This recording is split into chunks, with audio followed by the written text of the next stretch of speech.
गुरुर्ब्रह्मा गुरुर्विष्णु गुरुर्देवो महेश्वर गुरुर्साक्षात् परम ब्रह्म तस्मै श्री गुरुवे नमः। प्रिय मित्रों, आप सभी का स्वागत है ज्योतिष गंगा में। और सभी ज्योतिष प्रेमियों का वंदन अभिनंदन करते हुए आज हम चर्चा करेंगे हमारे देश भारत के लिए कि भारत में आगे क्या क्या हो सकता है। परिस्थितियां आज की इस तरह की बन रही है कि हमें कुछ अनुमान लगाना पड़ेगा, कुछ सोचना पड़ेगा कि क्या हो सकता है। मुझे जो लग रहा है वो मैं कहना चाह रहा हूँ और मैं ये वीडियो बना रहा हूँ। इसको आप भले ही शेयर करें या नहीं करें, लेकिन यदि आपको पसंद आए तो कमेंट्स में आप जय सिया राम लिखें और लाइक ज़रूर करें, जिससे कि आगे वीडियो बनाने का उत्साह मेरा बना रहे। आइए बात करते हैं कि आज जो यह महामारी का दौर चल रहा है, आगे आने वाला समय कैसा हो सकता है, उसके बारे में जानने की कोशिश करते हैं। वैसे देखा जाए तो कर्म और भाग्य में अंतर ये है कि जो परिस्थितियां बनी हैं वो अपने आप बनी हैं, उसे हम भाग्य कह सकते हैं। लेकिन जिन परिस्थितियों के कारण से जो कार्य हमें करना पड़ रहा है, उसे हम कर्म कहेंगे। अब बात ये आती है भाग्य की कि भाग्य बदलता रहता है। जैसे समय परिवर्तनशील है, भाग्य भी परिवर्तनशील है। बरसात आती है तो बरसात आने के साथ ही आइसक्रीम वाले की बिक्री कम हो जाती है, लेकिन चाट पकोड़े बेचने वाले की बिक्री बढ़ जाती है। वो उसका भाग्य था। परिस्थितियां समान है, बारिश सबके लिए समान आ रही है। ठीक उसी तरह से आगे आने वाला जो भविष्य है, जो भाग्य है, वो हमें क्या कह रहा है। देखिए, आगे आने वाला जो समय है ये हमारी अपनी सभी की लाइफ लाइन एक यू लाइफ लाइन की तरह है कि ऊपर से एक यू आया, यू की एक लाइन आई, और ये जो अब अभी महामारी का जो समय चल रहा है वो ऐसा बेस है जो आगे आने वाले भविष्य को एक मतलब आधार बनेगा उसका। यू टर्न लाइफ है अभी। अब आगे और ऊपर जाएगी तो ये किस बेस पर जाएगी और किस तरह जा सकती है, उसकी अपन बात कर रहे हैं। देखिए, आने वाला समय है वो इस तरह का हो सकता है कि अब जो 4-5 साल जो बचे हैं, बचने का मतलब सृष्टि तो आगे चलेगी, लेकिन जो परिस्थितियों का निर्माण हो रहा है उसकी बात कर रहे हैं। जो 4 साल 5 साल जो मतलब शनिदेव जो 2.5 साल इस तरह से मकर और कुंभ में रहेंगे, वक्री होंगे, कभी मार्गी होंगे, कभी वक्री, इस तरह से।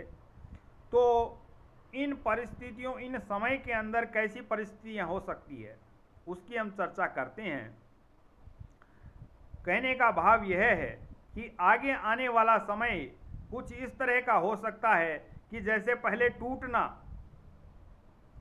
और फिर जुड़ना, यानी अभी जो काम होगा वो टूटना टूटना टूटना, यानी टूटते हुए का काम हो सकता है, बिखरना, उस तरह का काम।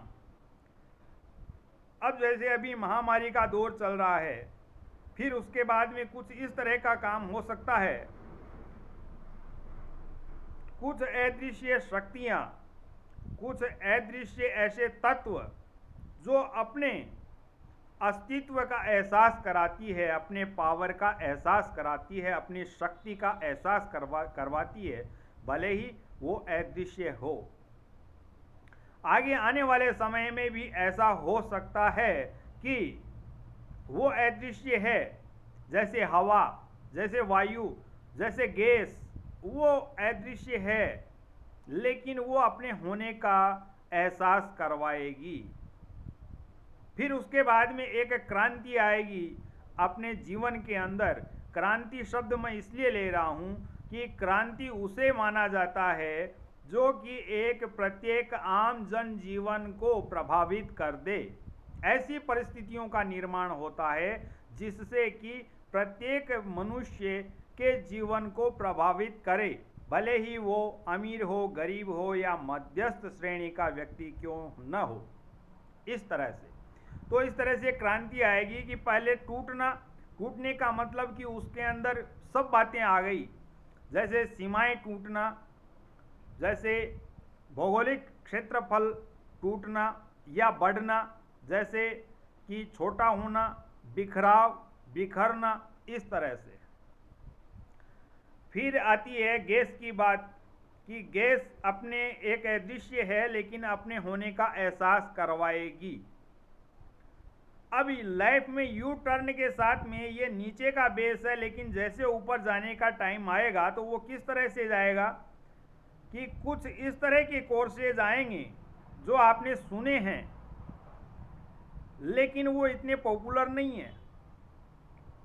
आपने सुने होंगे, आपने सोचे होंगे, तो उसके ऊपर रिसर्च होगा।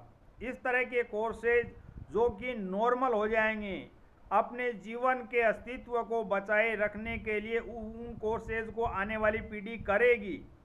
ये जो 4 साल 5 साल है उसके अंदर ऐसा कुछ होने वाला है कि जिसके ऊपर अब आगे आने वाला भविष्य टिकेगा।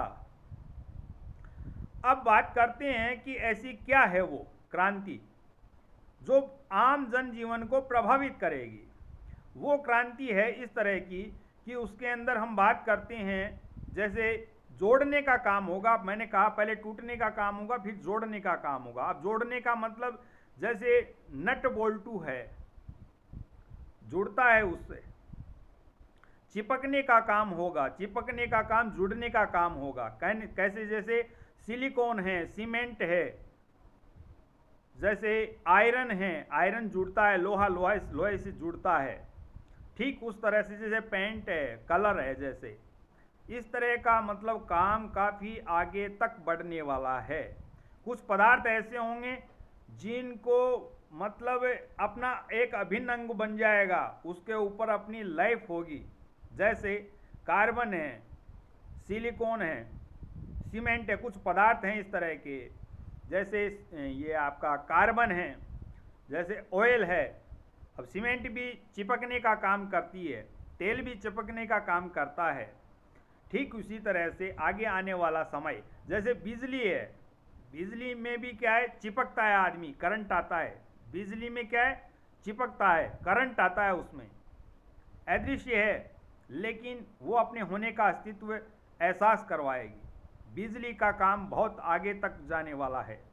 इन 4-5 सालों के अंदर कुछ कोर्सेज इस तरह के आएंगे जो कि एक क्रांतिकारी समय साबित होगा। प्रत्येक व्यक्ति के जीवन के इतिहास में मूलभूत कुछ पन्ने यादगार के इस तरह के छोड़ जाएगा कि वो आगे आने वाला भविष्य एक क्रांतिमय साबित होगा। रही बात देश की, तो देश इतनी तरक्की करने वाला है, ये लाइफ का यू टर्न जो चल रहा है वो नीचे का बेस इस तरह का तैयार हो रहा है, भाग्य का निर्माण हो रहा है, जिसे हम कर नहीं रहे हैं, वो हो रहा है। लेकिन वो हो रहा है, ये होकर रहेगा, क्योंकि आगे आने वाला समय इस तरह का होने वाला है जो कि एक क्रांति आएगी। उसके अंदर एक क्रांति आने वाली है जो कि किसी के लिए दुखदायी हो सकती है। किसी का भौगोलिक क्षेत्र छोटा हो सकता है, किसी का बड़ा हो सकता है। परिस्थितियां ऐसी बनेगी जिसके अंदर सुख भी होंगे, दुख भी होंगे, लेकिन भारत देश के लिए सुख ही सुख होगा, क्योंकि वो क्रांतियां ही इस तरह की होगी जिसके अंदर भाग्य का निर्माण होगा। और प्रत्येक भारतवासी को ये कहने के लिए मतलब गर्व होगा कि मैं भारतवासी हूँ। इसके लिए ये एक मतलब माहौल बनने जा रहा है। ग्रह गोचरीय दशा के अनुसार ऐसा कुछ सामने आ रहा है। और दूसरी बात, हमारे देश के प्रधानमंत्री जी श्री मोदी जी, माननीय मोदी जी की वृश्चिक राशि है, देश की वृषभ राशि है, राहु केतु आमने सामने होंगे, उनके डिसीजन कुछ बोल्ड होंगे और इस तरह के डिसीजन हो सकते हैं कि वो देश को एक नया आयाम दे और एक इस तरह की क्रांति आ सकती है जिसके अंदर भारत का नाम इस तरह का परचम लहराएगा, भारत का नाम रोशन होगा उसके अंदर। और जो मैंने आपको नाम लिया, जैसे सिलिकॉन पदार्थ है, कुछ सेरेमिक है, सीमेंट है, बिजली है, इस तरह से जुड़ने वाली चीज़, चिपकने वाली चीज़ों का बहुतायत मात्रा में मतलब उपयोग होगा और वो एक आधार बनेगा भारत के लिए। और उसके लिए कोर्सेज चलेंगे जो आगे आने वाली पीढ़ी उन कोर्स को करने के लिए मजबूर हो जाएगी, क्योंकि अस्तित्व को बचाए रखने के लिए मनुष्य उस आधुनिकता के अनुसार चलना चाहता है, उस समय के अनुसार ढालना पड़ता है अपने आप को, उसके अकॉर्डिंग वो कोर्सेज आएंगे और जल्दी ही आने वाले हैं। इन 4-5 सालों में इस तरह का काम होगा कि आगे आने वाला समय, आगे आने वाला भविष्य का आधार होगा। इसी के साथ में video watching for video, thank you, उसके लिए बहुत बहुत धन्यवाद। और वीडियो को आप लाइक कीजिए और कमेंट्स में जय सिया राम लिखिए, जिससे कि मुझे प्रोत्साहन मिले, मैं उत्साहित रहूं कुछ और वीडियो बनाने के लिए। पसंद आए तो लाइक कीजिए, वरना देशवासी, भारतवासी आप भी हैं, मैं भी हूं, मुझे खुशी होती है कि मैं कुछ इस तरह का मतलब सोचूं, कुछ ज्योतिष के बारे में कुछ बनाऊं। इसलिए मेरी जिज्ञासा का प्रोत्साहन बढ़ाने के लिए वीडियो को आप लाइक करें। धन्यवाद। जय सिया राम।